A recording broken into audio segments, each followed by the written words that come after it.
Happy 60 pops ജയറാമിന് കാളിദാസന്റെ ആശംസ. ജയറാമിന് 60-ാം പിറന്നാൾ ആശംസകൾ നേർന്ന മകൻ കാളിദാസ് ജയറാം പങ്കുവച്ച പോസ്റ്റ് ശ്രദ്ധ നേടുന്നു. ഹാപ്പി 60 പോപ്സ് എന്നാണ് ജയറാമിന് ജന്മദിനാശംസകൾ നേർന്ന് കാളിദാസ് കുറിച്ചത്. കാളിദാസിന്റെ പ്രീ വെഡിംഗ് ആഘോഷങ്ങൾക്കിടെ പകർത്തിയ ചിത്രത്തിനൊപ്പമാണ് കുറിപ്പ്. തലക്കെട്ട് കെട്ടി കാളിദാസിനൊപ്പം ചൂടുവയ്ക്കുന്ന ജയറാമിനെ വീഡിയോയിൽ കാണാം. കൊച്ചിൻ കലാഭവൻ മലയാള സിനിമയ്ക്ക് നൽകിയ സംഭാവനകളിൽ ഒന്നാണ് ജയറാം.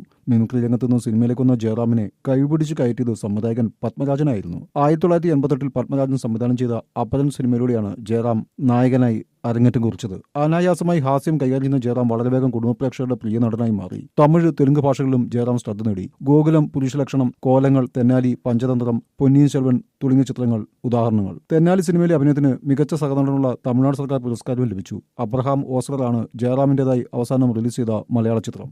ഭാഷകളിലും ജയറാം ശ്രദ്ധ നേടി. ഗോകുലം, പുരുഷലക്ഷണം, കോലങ്ങൾ, തെന്നാലി, പഞ്ചതന്ത്രം, പൊന്നിയിൻ സെൽവൻ തുടങ്ങിയ ചിത്രങ്ങൾ ഉദാഹരണങ്ങൾ. തെന്നാലി സിനിമയിലെ അഭിനയത്തിന് മികച്ച സഹനടനുള്ള തമിഴ്നാട് സർക്കാർ പുരസ്കാരവും ലഭിച്ചു. അബ്രഹാം ഓസ്കറാണ് ജയറാമിന്റേതായി അവസാനം റിലീസ് ചെയ്ത മലയാള ചിത്രം.